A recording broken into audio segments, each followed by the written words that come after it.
Vždy, keď pozerám Pána prsteňov s nejakou novou partiou alebo takto a je záber na Rocklinku, vždy sa aspoň jeden človek ozve, že Ježiš, to je také krásne, tam by sa tak krásne bývalo. Pamätáš si ten záber, vieš? No, Zlaté slnko, rotuje kamera, pada vodopád.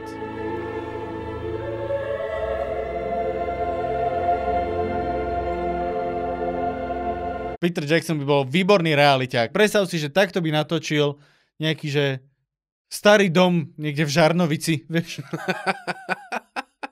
Že krásne rotuje kamera, zlaté slnko, pada omietka.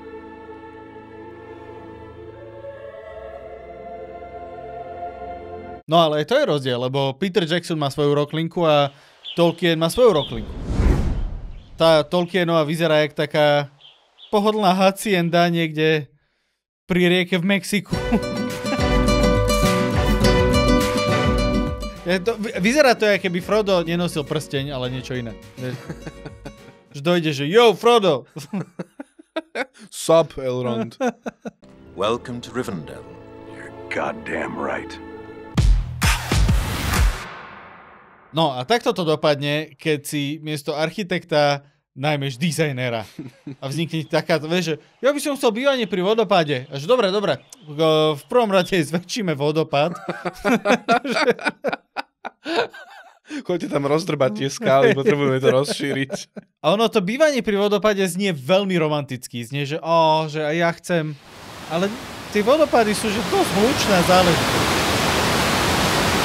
Vezmi si tu na Rocklinku, máš tam nejaké 3 veľké vodopády, asi 1 000 000 malých. V Rocklinke by si mal okolo 70 decibelov hluku, že non-stop.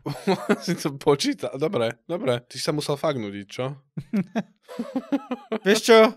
Ešte len uvidíš, to sa nudil. 70 decibelov je, keby si mal, že non-stop pustený vysávač.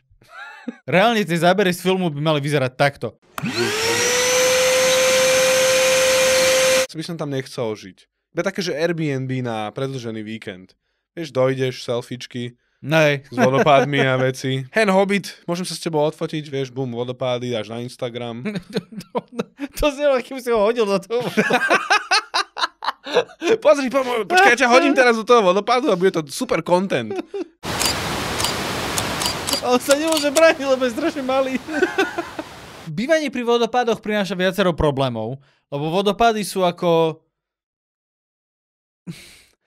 ženy na koncerte Maroon 5. Aby sme neboli až takí sexistickí, alebo ako muži na futbalových zápasoch. Áno, sú hlučné a vlhké.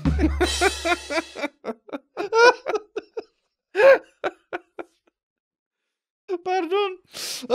Nie, ja som to zapísal a som si povedal, že to musím povedať. A čím viacej sa blížila tá chvíľa, že to treba povedať, tak som bol taký, že ale nechcem asi.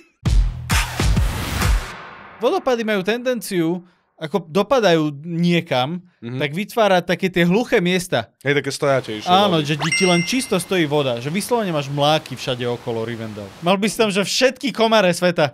Áno, ja bývam pri Karloveskom ramene, takže skoro jak Rivendell. No, inak to je presne preto, podľa toho vznikla Rivendell.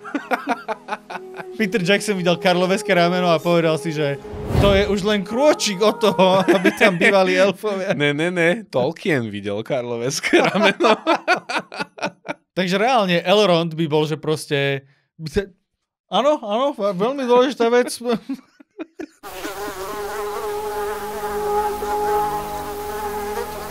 Čo, všetci by tam boli. Ja som tam nevidel jedinú sieťku na okna nikde. Vieš, alebo muchalapku, alebo čokoľvek. Také či elektrické.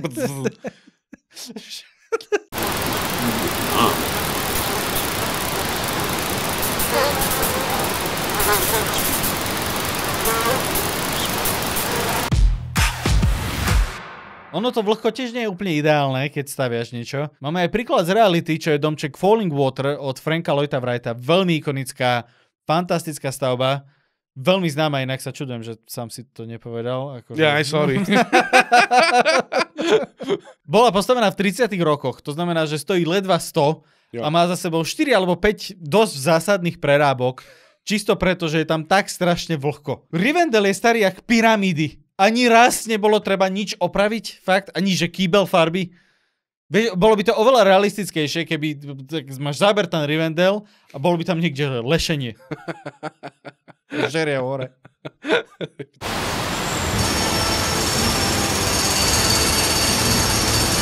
A okrem vysavača a komárov by som mal ešte vzadu, že...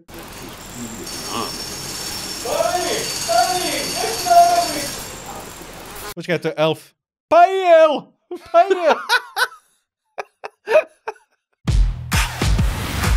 V reálnom svete presne takéto miesto by bolo nevydržateľné, nielen teda kvôli tomu hluku a komárom, ale hlavne by to bola taká turistická pásca.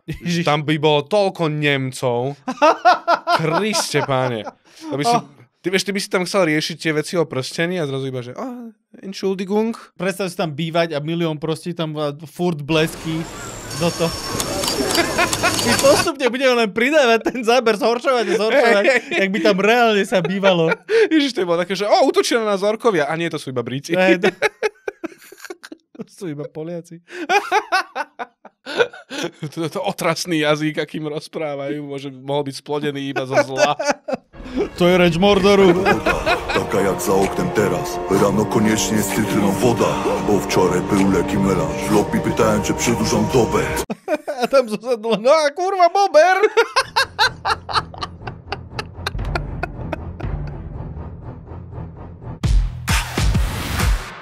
Hlavný inžinier volal domček Falling Water.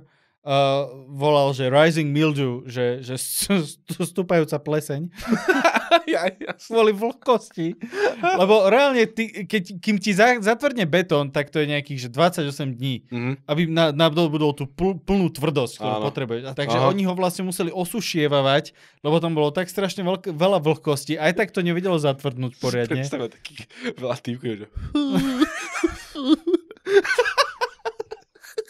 A to je betón, kámo. To je betón. A oni Rivendell postavili z dreva. Podľa mňa to nie je úplne dobré využitie peňazí elfských daňových poplatníkov. Podľa mňa najväčší export Rivendellu je Savo. Musia ho vyrábať. Savo. Kvôli plesni, nie? Ja.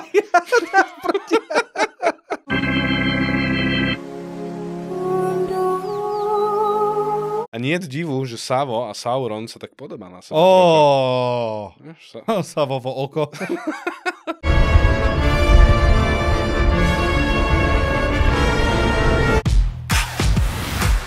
Keby si tam býval, tam by si že v živote nevysušil prádlo. Že v živote. Vieš, ak to býva, vieš, že ty operieš, zavesíš to na ten sušiak, necháš to tam 2 týždne, kým to reálne nepotrebuješ. Ten daný kus oblečenia. Ja som iba rád, že nie som sám, kto to robí zjavne. Vďaka Bohu. Tu by si mal reálny dôvod na to, že to proste... A že kedy to poskladá? Však tu ešte není suché, čo? Sme v Rivendelli. Vieš, že ty si sem chcela sa ísť nasťahovať, to pekné ty si fotky. Chcela pozerať na vodopád. Nech sa páči. Takže okrem toho, že sedíš v mokrom prádle na terase, po ktorej chodí milión turistov a nepočuješ sám seba, keď sa rozprávaš, tak ja som tam nikde nevidel okna. Že ani jedno okno tam není v celom... Akože sú diery na tie okná, ale nie je zasklenie. Nie. To znamená, že vlastne tie 2 police kníh, ktoré tam má Elrond proste vystavené, že hľa knihy, tak každé 2 týždne to môže vymieňať, lebo mu to splesnivie. To je vlastne chytať žoné vlhkosti. A vlastne to je... Že prečo tu máš toľko kníh? To je... Aby som mal túto jednu suchu. Ešte ďalší problém je teplota. Ty si hovoril, že sa veľmi nudím. Ja ti poviem, kto sa veľmi nudil. Ľudia na univerzite v Bristole, ktorí vyrobili klimatickú mapu Stredozeme. Vy ste si mysleli, že ja som nerd. Keď sa zvykne hovoriť o tom, že upadá civilizácia, tak ja si presne nepredstavujem orgie ani nejaké, že Sodoma, Gomora a veci. Ja si takýchto ľudí presne predstavím.